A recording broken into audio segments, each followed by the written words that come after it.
Action. Cut. Here You we look. go. Can I just start by saying you look so outrageously pretentious right now. Why? Why? You're in all black. You have like black hair gel, black glasses, black earmuffs. You look like fucking Mike Myers in that sketch. It's like insane. It's like you went to film school and you graduated, and I just picture you, with a fucking beret. That's hilarious because I am going to talk about Nietzsche during the 12 Monkeys stuff. So I guess I'll be leading into it. Well, this shirt is Jordan Jensen was like, you should get this kind of shirt. It's like a black shirt, but it's like form fitting, it hides your bosom. And I got it.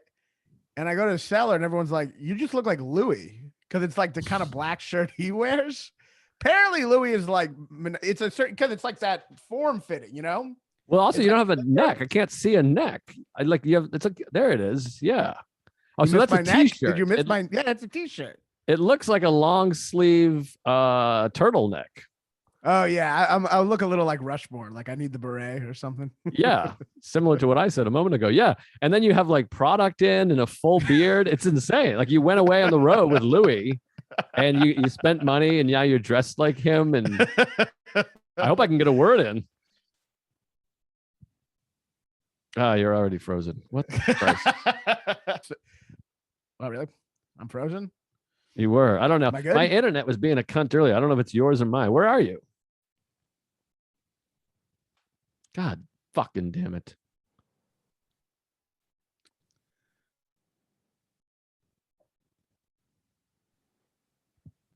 Are we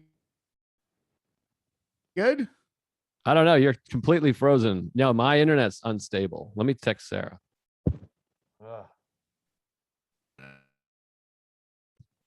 All right, we're having some testicle difficulties here. We had a good roll going too. This podcast is a fucking mess. We haven't put it out for like 2 years. I'm getting death threats. and I know, and it's your fault. I mean, you would think people would assume I'm an executive producer, a star, a writer, and I have fans. You'd think it was me, but it's you fucking me. Well, I mean, first of all, he's editing your movie the whole time. So I'm basically on set for your fucking movie. I'm an assistant editor, by the way, essentially. I'm very excited for you to see the movie. I'm only saying that to upset you. But by the way, I gotta say, I saw you're an incredible actor. It's amazing. Really? You did a fucking. I'm loving the movie. I'm not joking. Wow. I'm loving it. And you have a speech in it. I almost wept. It was so good. Which speech? Can you give me a hint, a couple context clues? Should I? I don't know if I want to spoil it, but like I know. I'm familiar with the script. I guess you did write it, and we're in it. And produced the thing where you talk to the family. Oh yeah, a lot of that was improvised. It's very it's from the heart, and it feels like on the waterfront, like you're like, and you're my mother. It was like you had a you're my brother Charlie moment. It was like it was great though. It's like you hit the emotions, and you stumble in this way that's so real. Oh wow! Well, I'm telling you, it's real. amazing.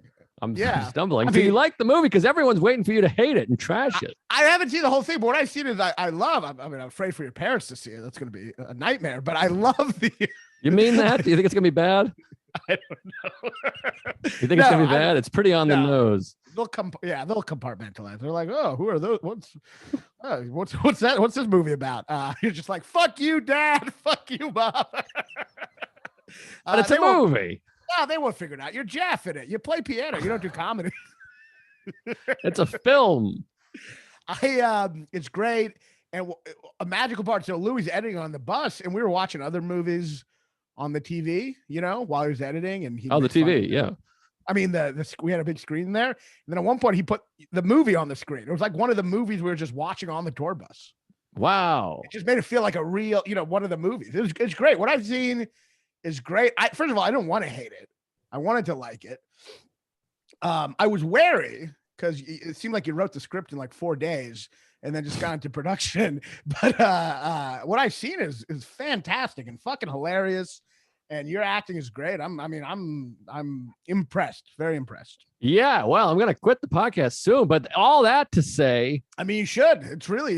It's good. You're going to be in Hollywood, man. If our fucking podcast doesn't stop freezing, maybe.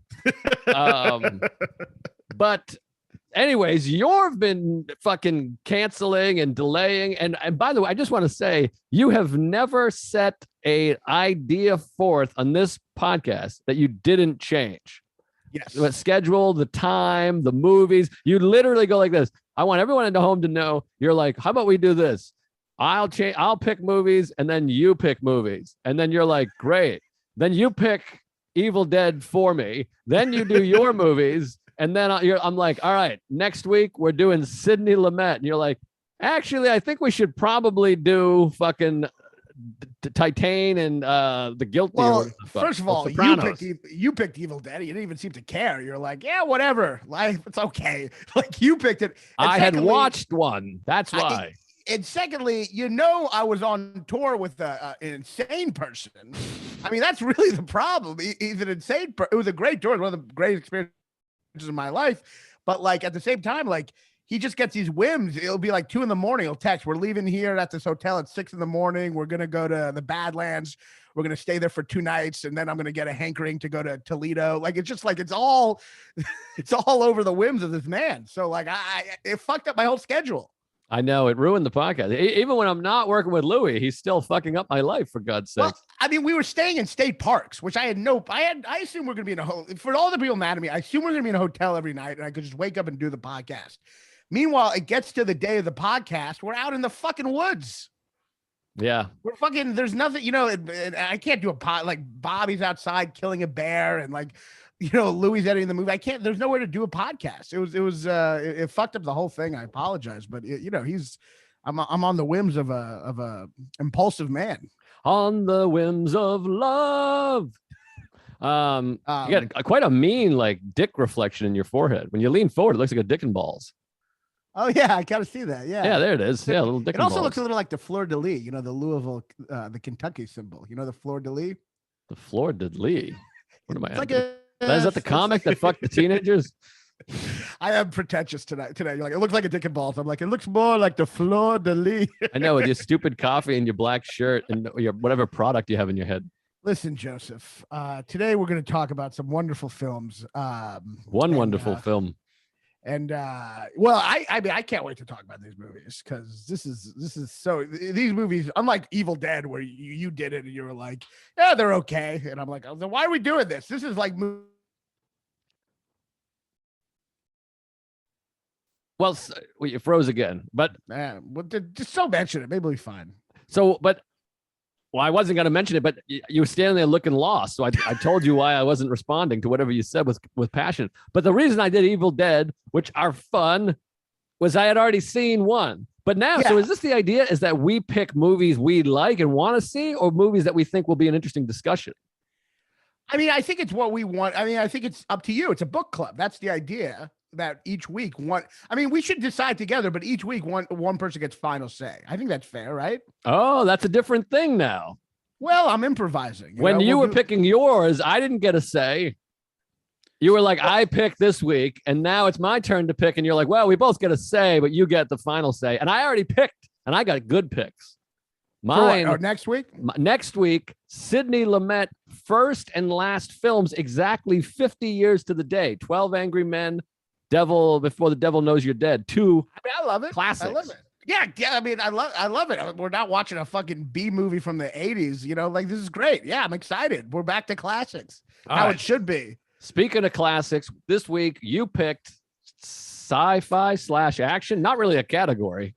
I picked my two favorite my two favorite sci-fi movies. So, by the way, very similar. They're both very similar. They're both time travel movies where someone's in a mental institution trying to escape and the world is going to end. I mean, very fucking similar movies. They're almost too similar, but I don't think anyone describes Terminator as sci-fi, even though it's as sci-fi as 12 Monkeys is, but it's so action-packed that the action trumps the sci-fi and makes it a shitty movie.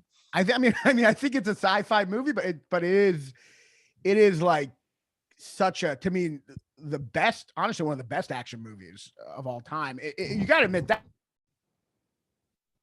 in the world of action, that he does things right that no other action movie does.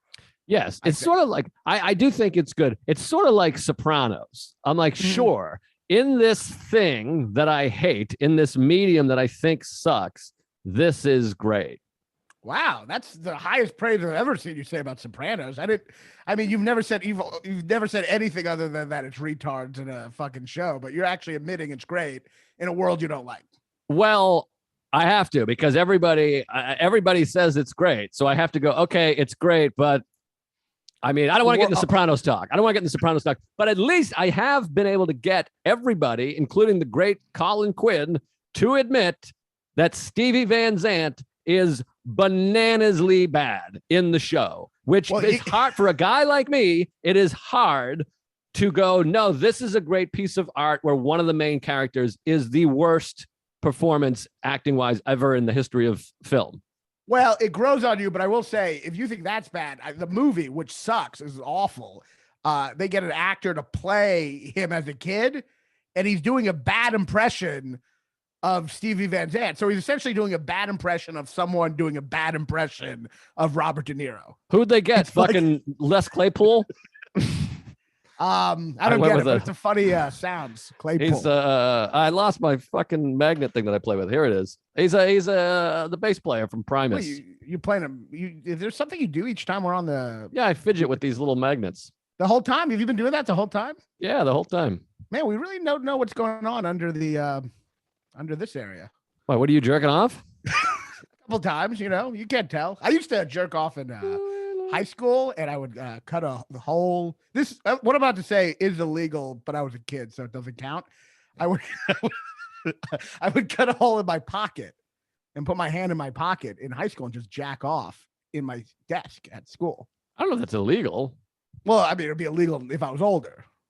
I mean, I was not a kid in high school. I was an adult in high school. But what's the illegality? I mean, if it's covered, nobody knows. I mean, if you took your dick out, it's not like a weapon where if it's concealed, it's okay. You can't jack off in public. I guess so, but I mean, it's not like whipping your dick out and slapping a lady with it. No, but you're jacking off, and I guess obviously if you don't get caught, you don't get caught. But if you get caught, it's illegal. Yeah, I guess so. Yeah, as an adult, I see. I'm conflating the teenager because as a teenager, they just go, "You're autistic," and they put you on a different bus. Well, yeah. I mean, I was already on that bus, but like, I put my hand, but I put my hand in my pocket. But the point I'm saying is, no one noticed. I think. Right. And, so it's legal. Yeah, but I was very stoic. I could listen to class, and I came like in class, and no one could tell. But so I never understand these fucking come while doing things, people. So what do you do? You're a multitasker. I mean, how painful is it to peel your dick off your stomach and or underwear like a half an hour later? I'm not jizzing out glue. Like, I mean, it just that's what jizz is. Jizz is glue. Glue is jizz. I don't know. It would, I'm one was my semen. It would shoot out. I mean, this is high school. It'd shoot out, and I don't know. I don't know. It worked itself out. That's fucking disgusting. That's the worst thing I've ever heard. All right, let's talk about 12 Monkeys and Terminator 2. We'll start with Terminator 2. Okay, great. So Terminator 2, I saw this as a kid in theaters. You see it in the theaters as a kid? No, you were probably must have been really young. Yeah, my parents. I was in fourth grade. I saw The Crying Game when I was like 8. Oh wow, that explains the jerking off. Yeah, I had negligent parents, but yeah, I was young. It was a big impact on my life. It was, that was the mid 90s. It was an incredible thing to watch. It was no Jurassic Park, but it was right under it. James Cameron has always been like right under Spielberg, right? Yeah, and he has similarities to Spielberg with the cheese. He's got a lot of cheese, just oozing with cheese. I forgot the cheese in this movie. That's what I'm talking about. Oh, there's cheese. Well, okay. So when I watched this, I texted you how great it was because you got to give me this. The first 40 minutes are just some of the greatest filmmaking of all time. It's just incredible. It's fantastic action. No, it's good. It's fun. It's just there's a lot. I mean, I have so many notes starting with very similar to 12 Monkeys, but it's very silly. There's a lot of silliness. I mean, this was like a cliche bit in comedy, but it is amazing and hilarious that the Terminator can do any voice. Like he picks up the phone and he talks like his mother or whatever, but he chooses a really bad, broken English Hungarian accent.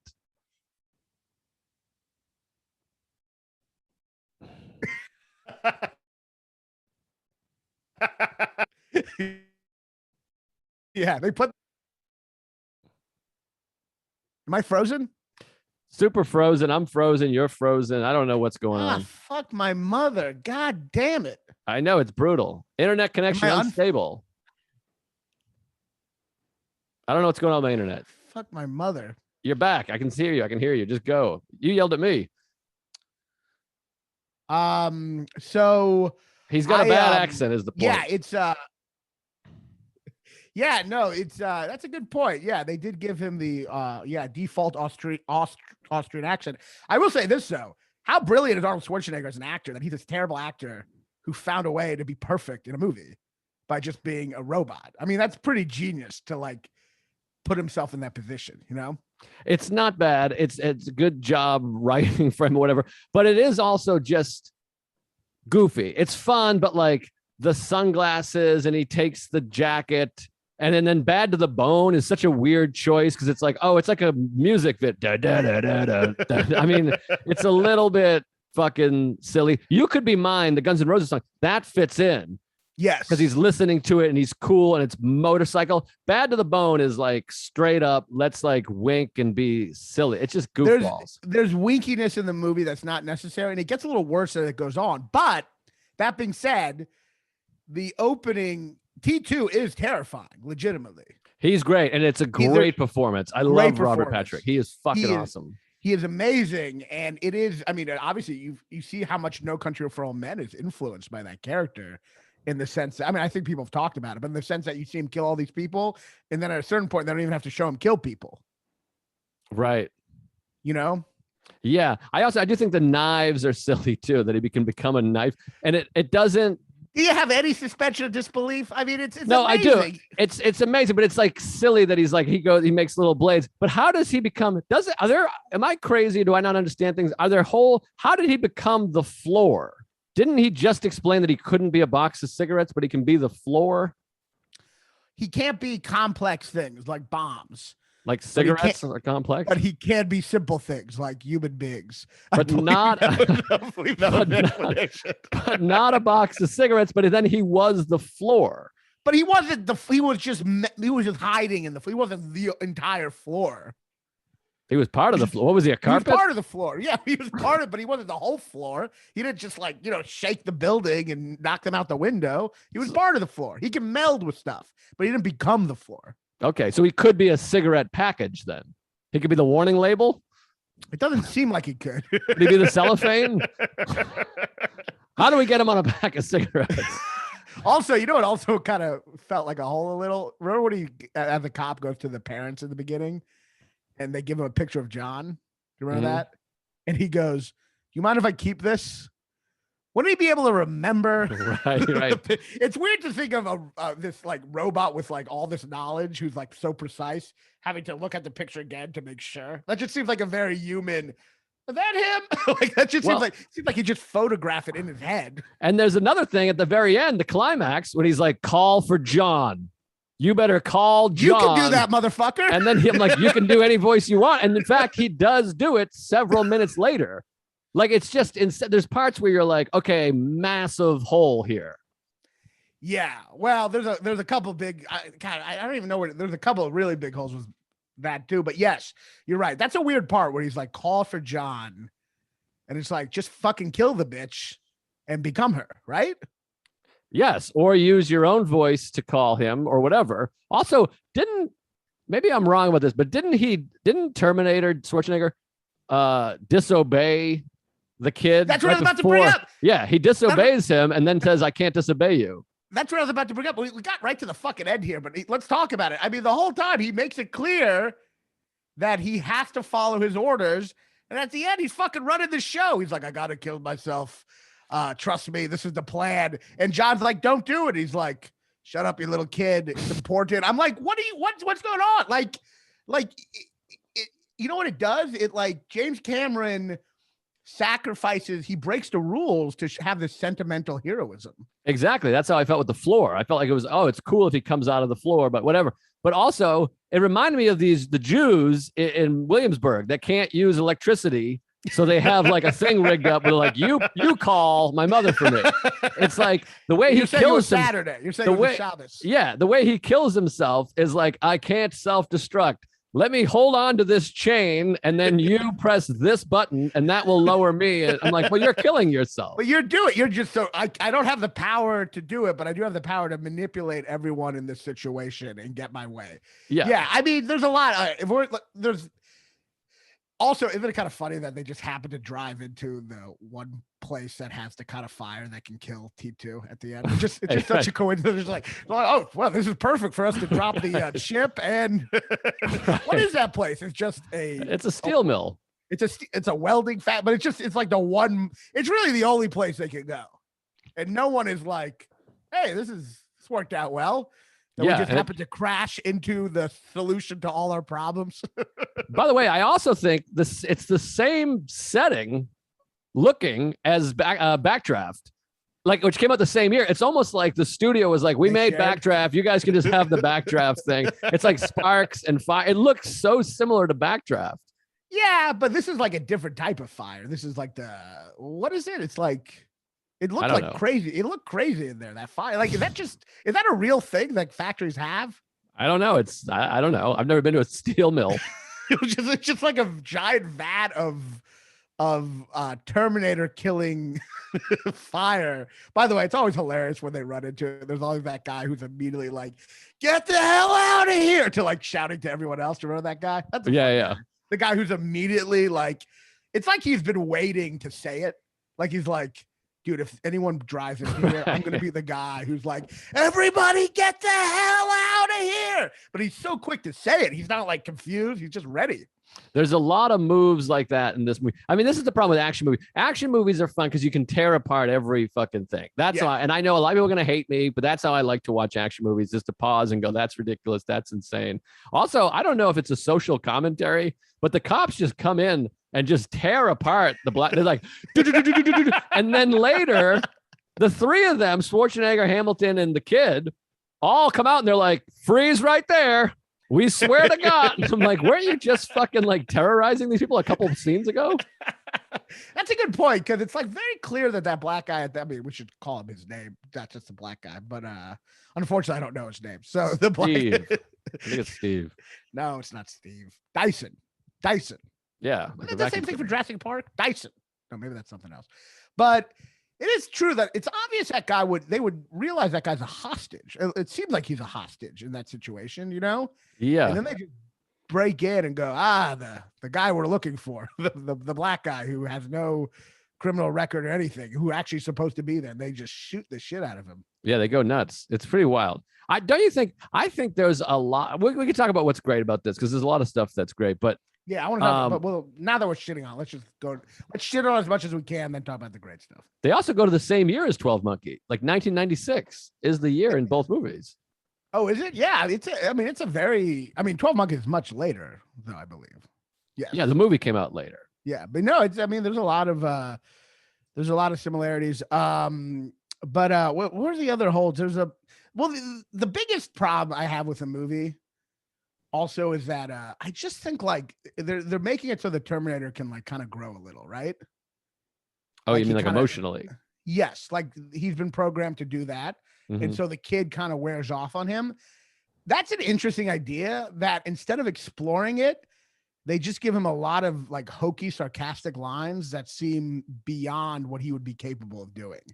Like it breaks the reality. Like in one moment, he's just learning to smile for the first time.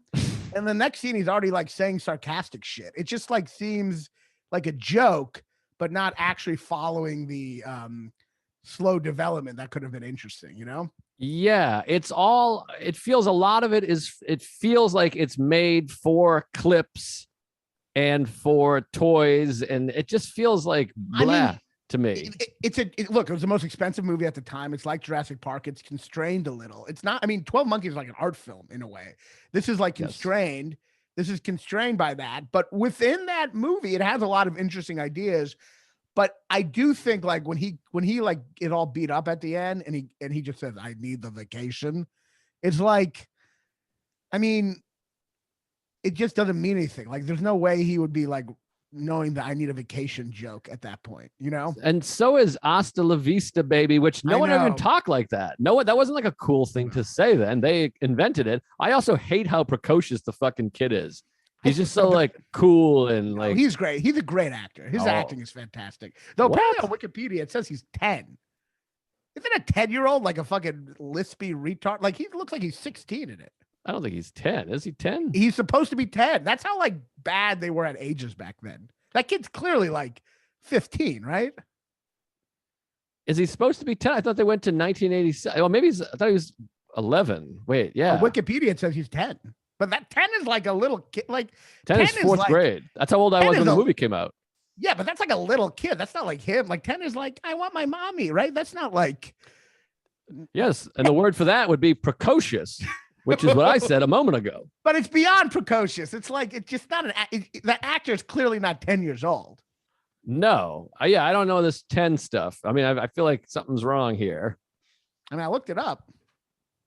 Well, Wikipedia, maybe they're wrong. I don't know. But by the way, another funny thing that I thought was that motorcycle he steals just happens to have a shotgun holder right to his right.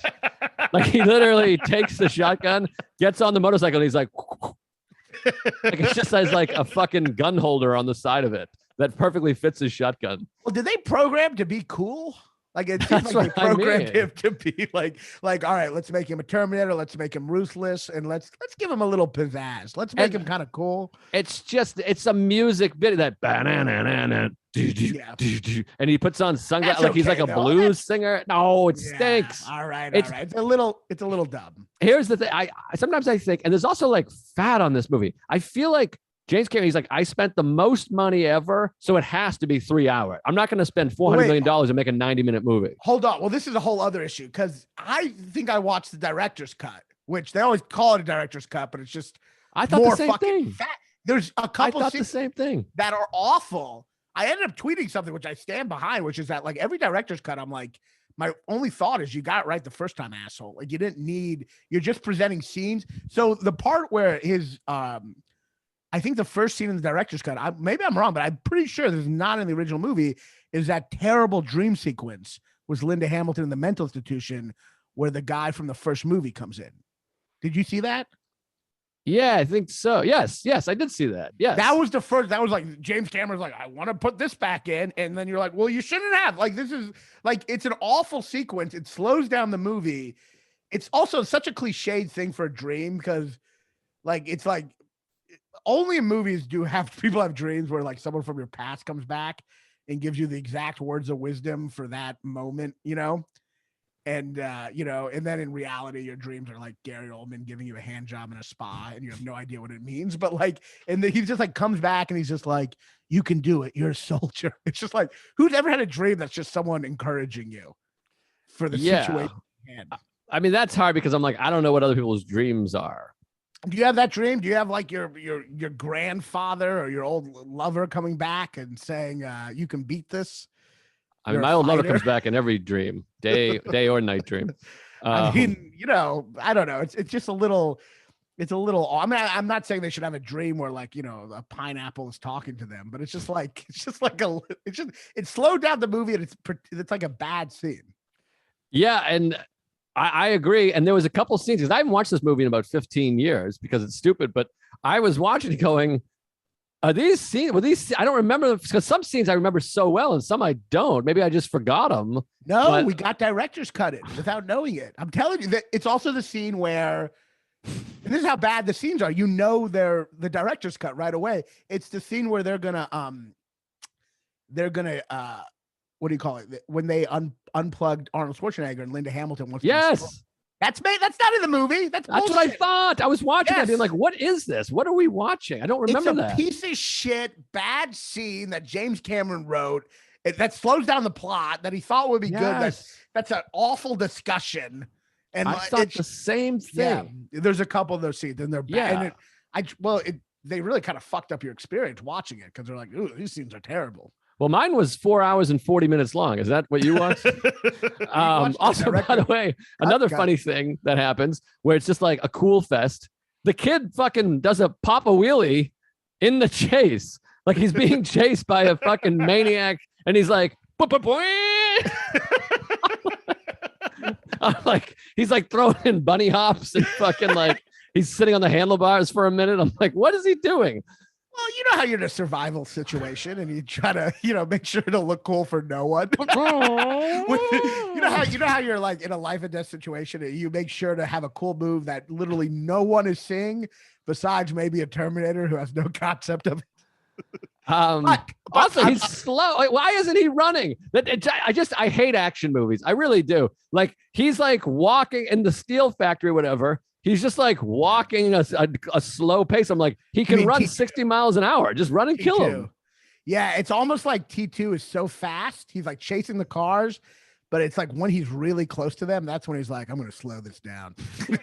Like you could kill him in 2 seconds. You could, first of all, he's standing there. It's like one shot thing through the fucking head, but instead he's just like slowly like going.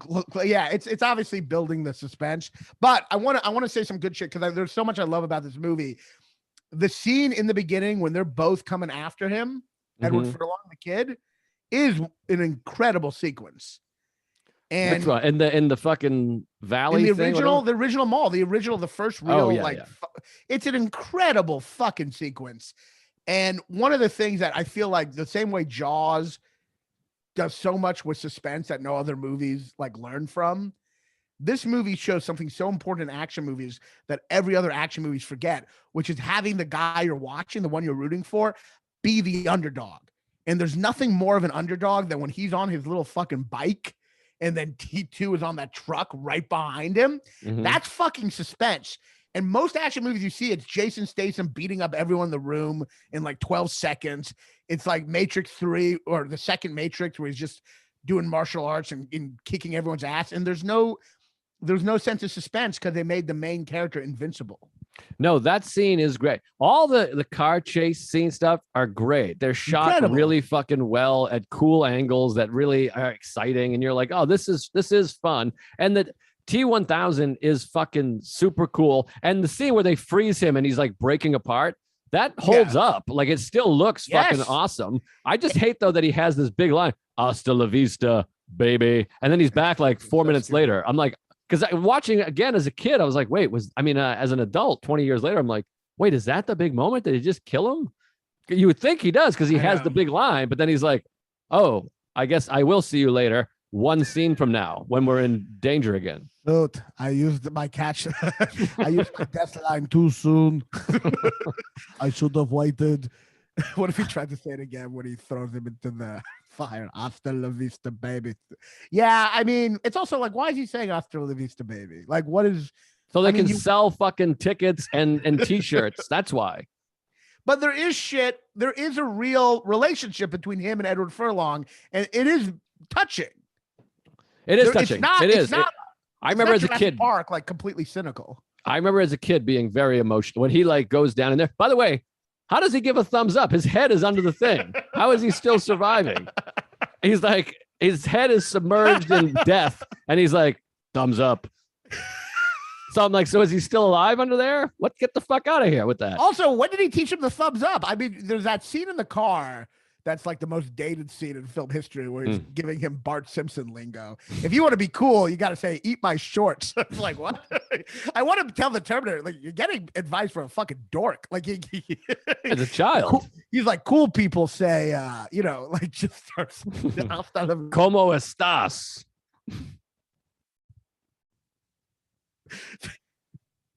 Spanish, and he is getting bad advice, like cool advice. But like, did he tell him the thumbs up thing? I don't think the thumbs up thing. I don't know.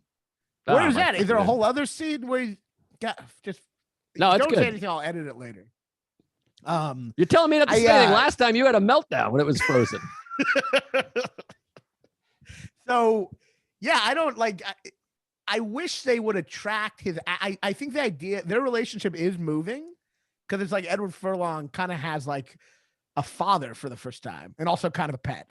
He has like both, like a father. It's kind of like E.T., but he's also a father. I mean, one of the most touching parts, in my opinion, is like when she's in the mental institution, which is another amazing sequence, right?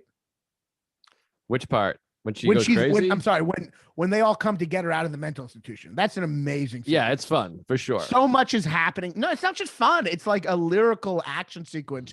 So much is happening at the same time. She's trying to get out while they're going in. And then when she sees Arnold Schwarzenegger come through the elevator, I mean, that is an amazing moment because there's so much she has to process in one time. Yes. She's terrified of him. She realizes he's there to help her. Then there's this other fucking thing coming through the elevator. It's like an incredible experience. But then when they get in the car, her and Arnold Schwarzenegger and Edward Furlong, you're like, oh, this is a family now. Right. No, there's that aspect going. By the way, the guy that plays his stepfather is great, or whatever his father, foster father, whatever the hell he is.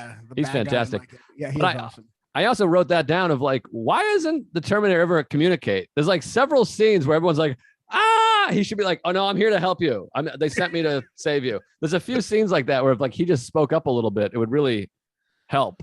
Well, he's not a talkative guy. He's a Terminator. I just thought of another funny thing that I wrote down. I didn't think of it. I saw it written down. That scene where they're escaping from. Oh, Louis calling me, ironically. Probably talk shit about me. The scene where they're escaping from the Mental Institute, right? The mother, whatever the fuck, Linda Hamilton and Edward Furlong are in the back seat, and the T-1000's chasing them. And Terminator literally takes a shotgun and just goes like this. He's gonna kill both of them. Just fucking like no look shot right at his fucking two people. But he's the robot. He's precise. That's not a hole. He's precise. He knows where they are. He's precise. And why can't he find them earlier? This is a John Travolta in Pulp Fiction with the gun shooting. Oh man, I shot Marvin in the face.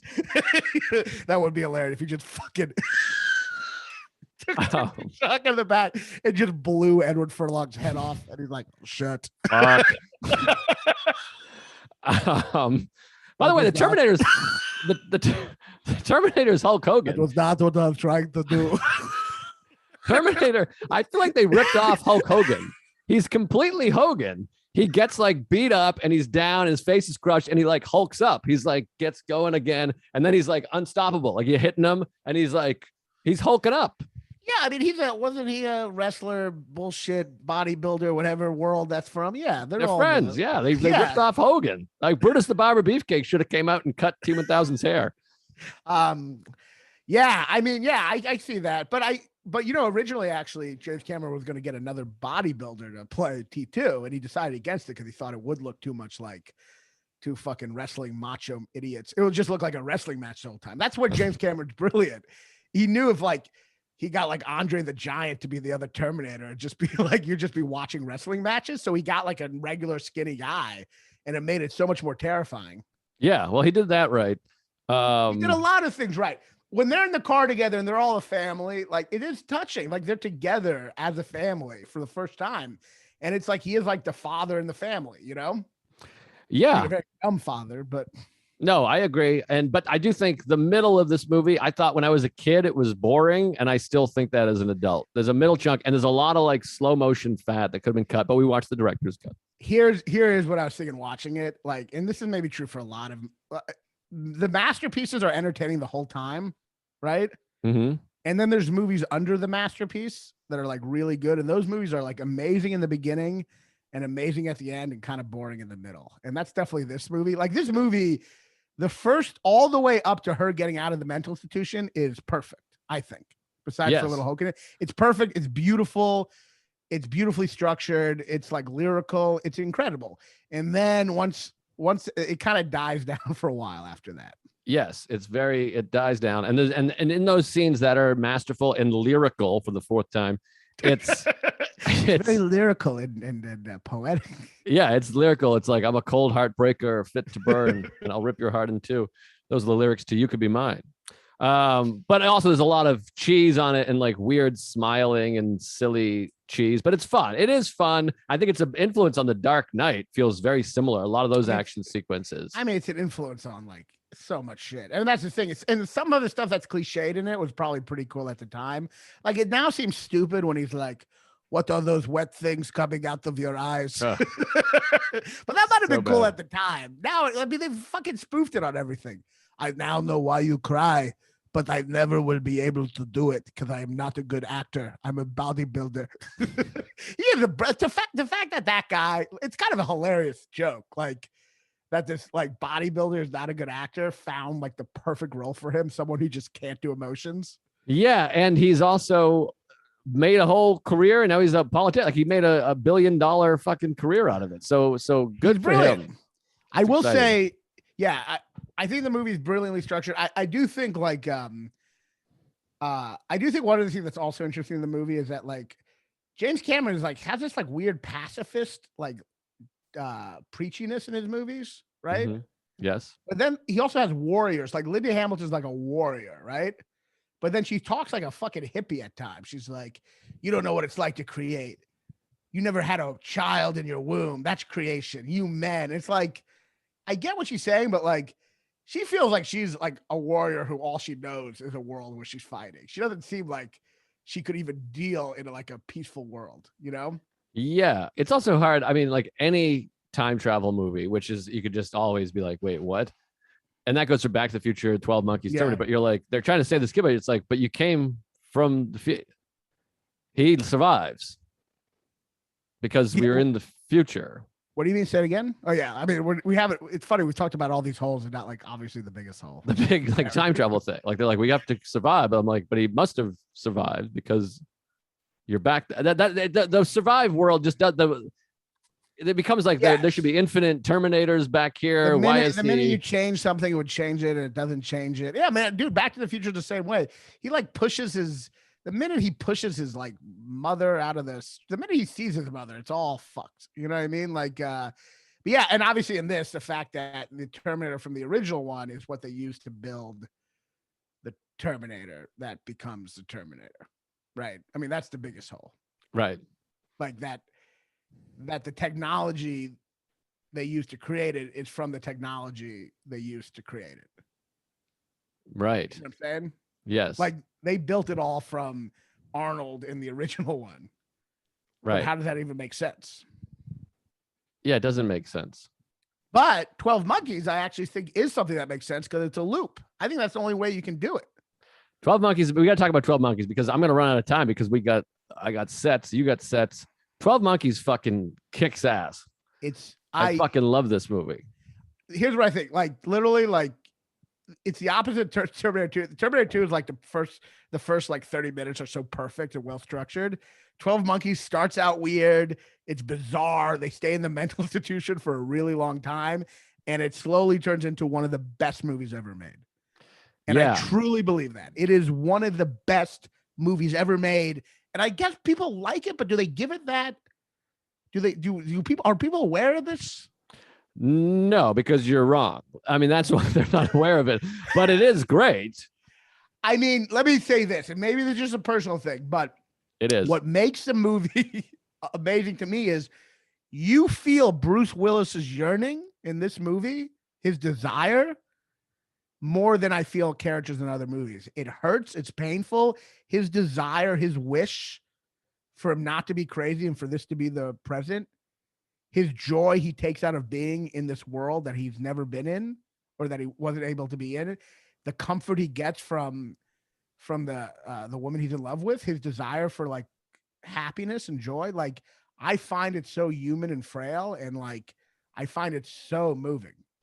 Do you think this though? Are there moments where you go, I wish this was someone just a little better than Bruce Willis? No, really? I think he's incredible in this movie. Oh, I think he should have won the Academy Raanan. Award. I think he is incredible. Oh, Raanan. I don't think he gets his due. I don't think he gets his due for this movie. Oh, there's a few moments where I'm like, yike. Like, I think the movie is incredible and I love it. I really love it. And I think that he's good. There's scenes where, I wrote some down. There's scenes where I'm like, yikes. I wish it had been fucking Hanks or I couldn't disagree more. I think he gives one of the most moving performances, and I don't think people realize it. I think people like ignored this tragic performance. He's a guy who's always been treated like a criminal, and then when he goes back to the world and when she's kind to him, what that does to him. One of them, to me, are you not moved by the I'm not saying I'm not moved. I'm saying it's great. I'm saying there's moments where he overdoes it a little bit. The drool when he All right, just fine. like Maybe has the drool. I the knew you were gonna drool bring up is the like fucking drool. the drool is bad. The The minute drool I is saw bad. the drool, I'm like, he's fucking The writing that down. drool And fucking is dudes. the drool is a pretty good actor, an action actor trying to go for it and really show the thing. And he's like, I'm gonna drool and just have it drool on me. And it doesn't really fit or make sense because there's no other moment where he's drooling. It doesn't actually add up. He's that on he's the drooling. Thor zine, and it's yeah, the drool. I guess fine. The drool is bad. It's a little saliva. It's a little saliva. Drool is bad. You see Marlon Brando spit a little in a movie. You're like, it's not a great performance. So it's a little drool.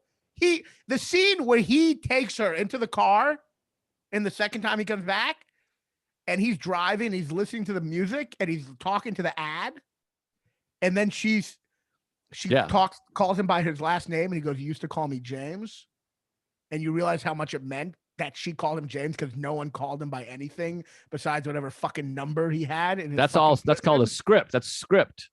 But it's just writing. But his reaction to it when he puts his head out the window, when he talked, I think it's a little much. What? At times, there's moments. There's not moments. Crying. Because the script is amazing. You got to give credit to the writer. Oftentimes, especially in my movie. The writer's great. By the way, David Webb Peoples, he's great, and he also wrote Unforgiven. Really underrated screenplay writer. He might have also done Blade Runner. This guy deserves a lot of. It's him and his wife actually. But I think Bruce Willis is. I mean, look, maybe I'm biased because I love it.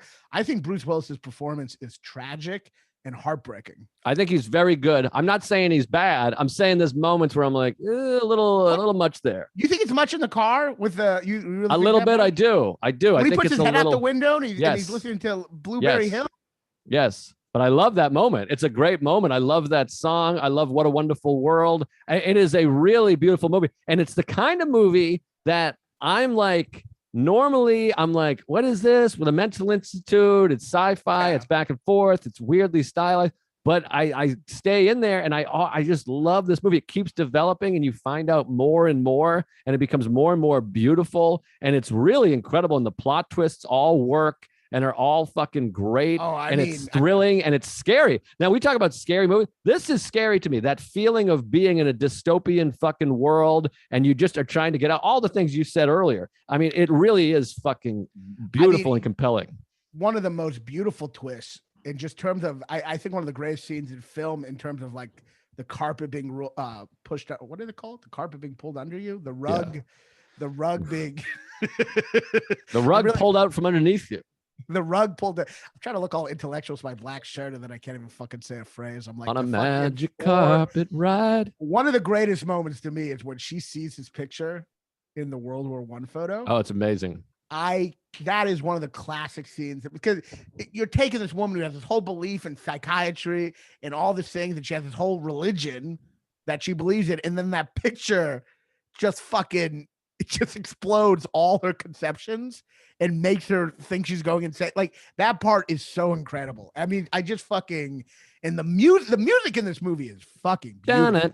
I love it. And I love the style of this movie, that Terry Gilliam stylization with those fucking weird lenses and shit. It is so angles. Cool. I love it. And honestly, a lot of Terry Gilliam movies I find like are interesting, but they're kind of cold in a weird way. Well, this one's very cold. No, but there's so much heart there's so much warmth in the movie between them two. I see what you mean. No, I'm saying like this movie is kind of like the best of Terry Gilliam. It's weird. It's fucking weird as shit, but it also like has this tragic emotion in it that makes it to me such a beautiful, unique movie. I mean, like, but yeah, every time they rip the poster off the wall and you see the Army of the 12 Monkey, they just do the song again. It's right here. You see it right here, right here. It gives me goosebumps. Like every time they say Army of the, it has a title plug or they just repeat it so much. I just fucking love that music and the whole feeling of it so much. By the way, as an executive producer of a film, I noticed a mistake when they get into Philly and he gets out of the car and he starts pointing the posters. There's a thing that's obviously dubbed because they're recording sound outside the car. Uh-huh. And she's doing this like crazy heavy breathing exhale going, and then you see her and like her mouth is, and no, she's not doing that. It's like in post. Yeah, you can tell that they're not recording sound inside the car. I saw it. I'm just a fucking naive fuck. I didn't see that. You don't know. You don't know what you're doing. The ADR loophole. How about Woody Woodpecker in the psych ward? Woody Woodpecker's on, And he's in the past. He's time traveling. He's with all the dinosaurs. Oh yeah, they have All good. these- Yeah, All these dinosaurs, they're about to be extinct, as are the people in that fucking psych ward. Easter egg man, you're back on your. You're back. I'm the Easter egg man, baby. I love that Easter egg. No, I mean, how do you feel about Brad Pitt's performance? So I was watching in the bus, and Louis was up next to me making fun of Brad Pitt's performance. Louis hates anyone who's really attractive. Honestly, that's true. If Louis likes, obviously, but he likes me. Well, this is what's kind of bittersweet about Louis liking you. It means you're not that attractive, because like Louis likes you, he likes me, and like it's kind of a bittersweet thing if he likes you. Yeah. Let's just say this: he loves Bobby. But I think he likes me because I'm brilliant. Yeah, but like if you had if your forehead was a little smaller and whatever, he'd fucking hate you. I will get comments, by the way, being like, Joe List thinks he's brilliant. Do you see the ego on him? He actually thinks he's going to win an Oscar, and he's brilliant and hot. Yeah. So he's making fun of Brad Pitt. He was making fun of Brad Pitt. He was like, he's literally doing he literally does this. I think Brad Pitt's performance is fun. Maybe I'm biased because I saw it as a kid. He's obviously the red herring in the movie, so everything he does doesn't really. It's all kind of for play anyway. He's not obviously the red herring. Not obviously, but obviously for us right now that we're in the future, so not obviously, but I'm having a time travel paradox right now. Right. In retrospect, it doesn't need to be the deepest performance because it's not. It reveals that he's a jerk off. Right. But he's pretty great. I think he's fun, but a lot of people don't like him in the movie. I think he's hilarious. I think he's really fun. I mean, the stuff between him and his father is great. I love him. I think his over the topness works a lot for me. I think so too. And you see both his and Bruce Willis's ass. Like if you're a woman or gay, this is the movie for you. I know. He also, like Louis said, he hated Madeline Stowe in the movie. She's like not like I thought I think she's great. I think she's good. A couple moments. What does he think about Bruce Willis? He didn't say anything about Bruce Willis. Okay. So does he like the movie? Willis. Does that mean Bruce Willis is ugly? Does Louis like the movie? No, he hates Terry Gilliam. It was actually because he was like talking shit the whole time. He like makes fun of the movie the whole time you're watching it. Yeah. But like no, he hates it, but him making fun of it did not affect how much. Eventually they all left to go go hunting or whatever. And I was like in there alone, and I was like I like love just alone with the movie. I love it so much. I'm trying to see the other notes I have. I got so many notes. I mean, one of the parts that's just fucking incredible. I mean, you got as a Buddhist, as a meditator. I mean, this line has to have so much effect on you when he's telling her at the end in that great switch where he starts hoping he's crazy and she's realizing he's like, which is such an amazing switch. But when he's in the room with her and he tells her like, I don't want the future to be unknown. I want this to be the present. I mean, that is do you not feel that scene? Do you not feel that moment? Yeah, you're talking to me like I'm saying it's not a good movie. I think it's great.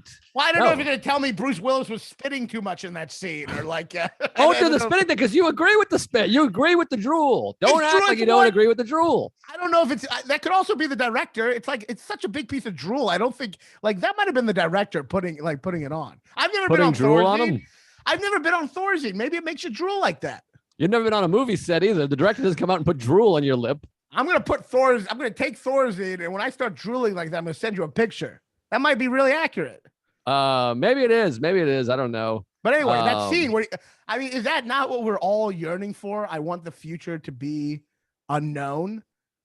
I want this to be the present. Is that not like what we're all yearning for? I feel like his desire in this movie is so powerful. It's just like, Well, it's a movie about gratitude. I mean, I say this with every movie because I see the world through gratitude, but the whole film is about gratitude of wanting life and how beautiful life is, of course. And it's a very COVID movie. It's very timely, this film. No, I know. And when she talks about like, either the world is either it's going to end in a couple of days or it won't. But if it does, let's just stop and enjoy the flowers. I mean, like, yes, it's a very beautiful in a very dark, bleak, like unlike Terminator 2, where you don't really care about the future.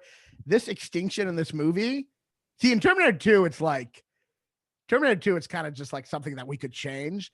And this is kind of like dealing with the existential reality that like we are going to fuck it up and destroy ourselves. You know what I mean? Right. That's like a reality. And how do you deal with that on a certain level? I mean, this movie hits you about some real the facts of life, you know? Yes, I agree. And you feel all these feelings and you feel like, oh my God, this feels more real than a body, a war of robots, whatever fucking I bullshit know. to me. And also, it's just fucking beautiful. All the like Beautiful. Philadelphia City Hall The shit animals. is just gorgeous. It's just a fucking gorgeous movie and thrilling and creepy and also, like I said, just great plot twist. I love that fucking guy at the end pushing the suitcase forward, and you never even thought that guy was going to be something. And then them opening up the virus. It's fucking great. Amazing. It's so creepy. It's one of the greatest twists at the end. You know, it's actually based on a short French film that's actually all pictures. Oh, really? Yeah, no, it's all pictures and narration.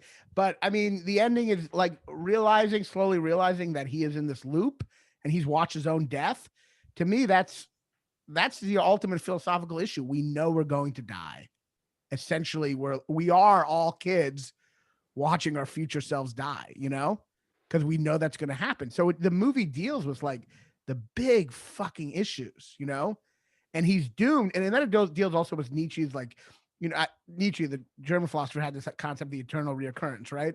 That existence is because it's infinite. Everyone gave me shit because I described Schrodinger's cat really badly, but I'm going to try to do this one. That in the infinite, existence is infinite, and in that infinity, existence will just keep on recreating itself.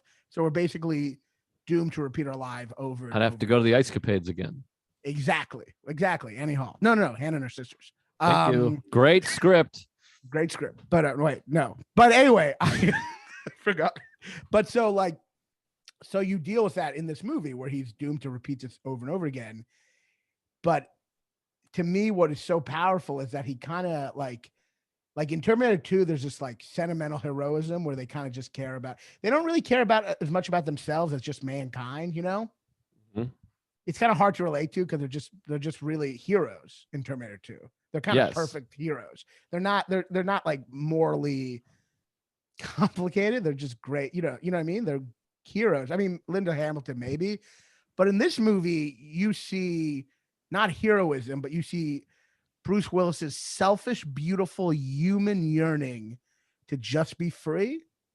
You see it and it's beautiful and you feel it. And then at the end, he still does something really heroic at the last second, knowing he's probably fucked. And he still goes out knowing he's doomed, you know? And to me, that's such a beautiful existential moment to like be heroic in the face of your death, basically. Yeah, he is the hero. It is the story of the guy. But he's a hero. Saved. He's a hero in an absurd universe that's repeating itself, in which he's right. Doomed. No, I understand. I'm agreeing. But because you see the heroism means so much more in this, because you know how much he wants to just live and be free. You have his human urges, his fragile, beautiful urge to be in love with this woman and just smell the air with her and just be on the beach with her. You feel that so much. And then for him to sacrifice all that at the end is so fucking powerful. I mean, I just think the ending is so tragic. And he never got to, which you also don't really realize that for the first beginning of the movie is that he was a kid when the fucking world ended. He never got to see it. He didn't get to be any of these things or do anything adult. He never got to see it. He's never known really. The world's just been a little dream in his head, like a vague memory. And then he finally gets to have a taste of it. And I don't know. I think it's so, I think the love is beautiful. And we haven't even talked about the others. I'm sorry, I'm talking a lot, but yeah, we got to wrap up soon. I got like 10 minutes here. Well, we haven't even talked about the other thing that elevates this movie to classic status, which is the sequence with Vertigo. Oh, I loved all that. I love all that Hitchcock stuff. Yes. I mean, that sequence with Vertigo has, to me, describes the beauty of movies more than any other film. When he says, you watch a movie as you're older, you think the movie's changed, but it's you who's changed. Right.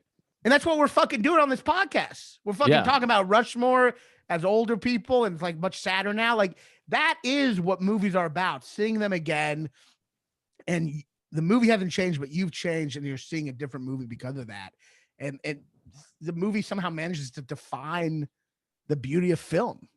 Yeah, and it's great because, I mean, they're literally watching a movie that is ending the same way as this movie. I mean, it becomes this really fucking deep thing. I mean, and it's funny because I do remember seeing this movie and they go under that Philadelphia bridge. And I'm like, oh, that's like Vertigo. They're doing a little Vertigo thing there. Yes. And then it cuts to them directly being inside of Vertigo and they get the wigs and everything. I mean, it's fucking. They're literally dressing for a film scene at the end. It's like they're playing their roles, because in our world we play our roles to the death. That's where we already this sketch has been written out and we're playing it, and it equates kind of your destiny with film in this beautiful way. And when she gets off the phone and she's in the fucking Casablanca Ingrid Bergman jacket, and they kiss in those wigs. I mean, it brings up the dream of movies, that romanticism of movies. And yet the movie itself is not romantic. I mean, there's love in it, but the movie has a very bleak view of things, I love that moment. That moment too, where she's buying the costumes and the wigs, and there's this fucking angel just ascending to heaven, as he is about to do. And also, like, that angel you see earlier on in the when he's visiting in the beginning, it's like all dusty and cobwebby. Right. So you're seeing this thing like on the first day, Yeah. No, it's just a fucking beautiful movie. And all it's one of my favorite depictions of this dystopian future with the underneath and all these fucking weird doctors are talking about. All these movies make me think they're kind of about cell phone and technology, even though they're before. I mean, obviously we had all this surveillance and Big Brother and all that shit existed, but we've talked about this before. There's so many movies from like the 90s or art from the 90s that feels like, oh my God, wait till you see what's gonna happen. Yeah. Right. And I guess they had an idea and that's why they're creating this, but doesn't this feel so much like it's a movie about fucking social media and the government watching you and all this stuff? I mean, it is. And that was happening pre-cell phones, but it's just been, what do you call it? Multiplied or exemplified, whatever. Not exemplified. For sure. Like them watching every moment and never being free of it. And also what I love about this movie that they don't do in other sci-fi movies is they show the incompetence. Like the fact that they fuck up and send them to the wrong time over and over again is hilarious. Right. And you don't see that's kind of the problem with sci-fi movies. We know that the world is now really incompetent, but like when you imagine a future, you falsely imagine something where all the technology is perfect, even though it's not ever perfect. And so like this is a more real version. And then of course at the end, when he's like, this isn't even about saving the world, it's about following orders. It's all just bureaucracy, Right. Yeah, I don't like, for me, this is one of my top 10 favorite movies of all time. And I don't know if other people, I mean, call in or post. I don't know. Do other people feel that special about this movie? I think they must, but I don't know. I don't think so. By the way, another note that has nothing to do with the movie. The detective's name is Jim Halperin. The who? The detective who's like on the case. He's trying to find out what's going on. Christopher Maloney. Is that his name? It's funny. I looked him up. He's the guy from comedy guy. Yeah, he's got all those memes because he has a nice ass. He's from Wet Hot American Summer. Yes. It's always the same name as Jim from The Office. Jim Halpern. Jim Halpert and Halprin, I think. Fuck, I had a bunch of other shit going on here. Emotional. What the fuck? I don't even know what this is. Oh, I love the skinny little white pimp who looks like I could just beat him up. He's like a crazy dentist. Oh man, I have so many. I can't read my writing because I just write them down too fast. Yeah, fuck. Anyways, no, it's not in my top 10. That's ridiculous. And some people, maybe some sci-fi type of people, but I think it's a great movie. Yeah, no, it's a deep movie, but there's lots of deep movies. This movie's not better than Rocky. I mean, I'll fucking, I don't even know what to say to that. I mean, it's you way better than Rocky. You want to talk about a deep movie? When Adrian says, I don't think you're a loser on their first date, get the fuck out of here. Yeah, he is a loser. And he's retarded. I love this fucking movie. Of course he's a loser. That's what the movie's about. He's not over the top of that. He's no, he's not even close. Not even close to over the top. Are you kidding? I don't know. You haven't watched Rocky. I think you secretly haven't watched Rocky. That's what I think. I've seen it. I was okay. There's some good parts in it. No, you rewatch Rocky and you're going to be apologizing. I watched it the other day. I was crying throughout. It is the fight sucks. The fight is embarrassing. It's really stupid. but it is unbelievable, and it's so much better than this. Come on, you don't know what you're talking about. You Rocky saw is this. like a fun, inspirational movie. 12 Monkeys is about. It's not a fun, inspirational movie. Existential issues. It's about what do you do knowing you're doomed? How do you live your life? That's what this movie's about. That's what Rocky's about. Rocky is about if you work hard. I know he doesn't win, but he basically wins. I know he doesn't actually win, but he wins. Rocky is about you work hard. No, it's about 4 losers. It's about 4 losers trying, desperate in the world, trying to find any value in a fucking depressing life and situation. That's what it's about. This should be your favorite movie of all time. 12 Monkeys about dealing with humans going. It's about time travel.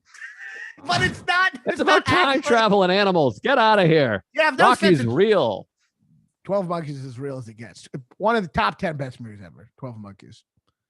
It's great. I love 12 Monkeys, but you're out of your fucking mind with Rocky. You can like 12 Monkeys better, but rewatch Rocky and understand that it's fucking. You think it's like a boxing movie where he tries hard and wins. And that's the synopsis. I mean, the synopsis of 12 Monkeys is fucking the diehard guy travels through time in a tube.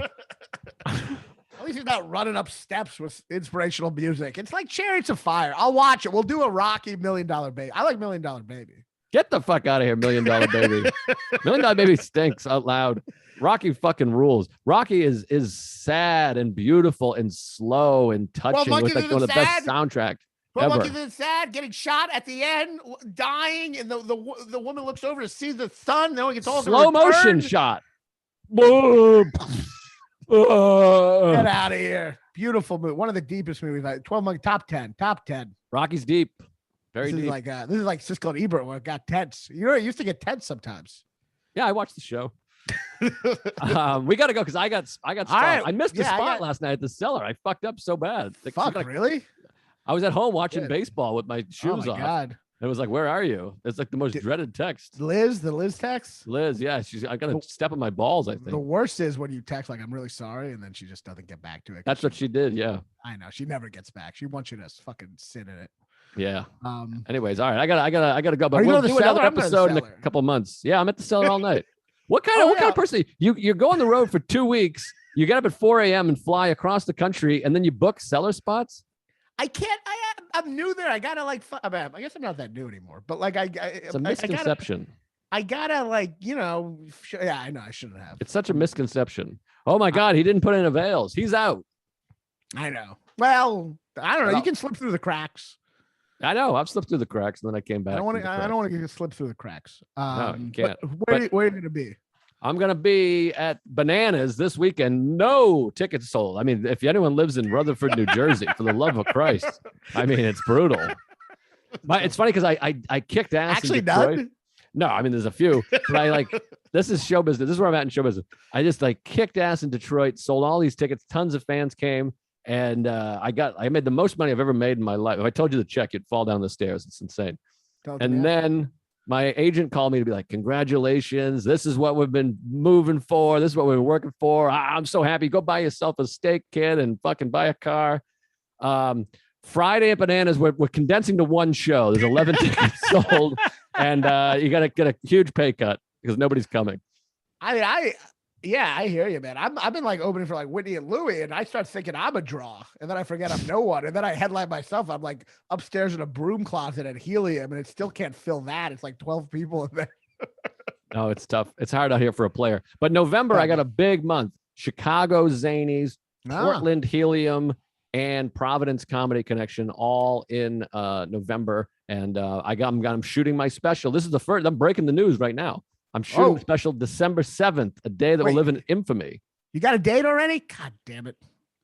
I've been around a long time. I know. Village Underground. Tickets are on sale. ComedySellar.com, I think. December 7th, Village Underground. What do you think? You should get a date before me? I shot a special there. Has 5 million views, and I made Liz a producer. Well, first of all, you shouldn't shoot it there again. Give me that date and shoot somewhere else. You need somewhere unique. I'll shoot myself in the asshole. It is unique. The material is unique. Everyone keeps saying this. It's a presentation of material. Well, that's the special. People are like, you should get a crane shot in a black and white. You should get a different set, though. You should get like a different background. I have a different set. I wrote it. No, I know what you mean. You know, Yeah, I'm gonna get a different wordplay. background. Don't worry right. about it. I don't need you to fucking push me around. You got a big, bright white dick on your head.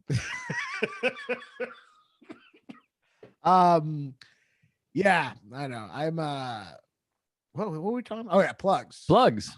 Hair plugs. I'm with Whitney this weekend, but I think it's sold out. But I'm doing Soul Joe's October 16th. And I'll be headlining there. So yeah, get tickets to that. YouTube. I'll get eventually I'll be getting a date. Maybe I'll film it right after you later that night. Just keep your crowd there and I'll film my own special afterwards. And Okay. yeah, that's it. All right, this was great. And the next episode is gonna be Sidney Lumet first movie, last movie. Yes. 12 Angry Men, Before the Devil Knows You're Dead. 2 classics released 50 years to the day. These movies rule. I fucking love these. And movies. also, I just want to say we're going to be back on track now. I'm not done with the state park.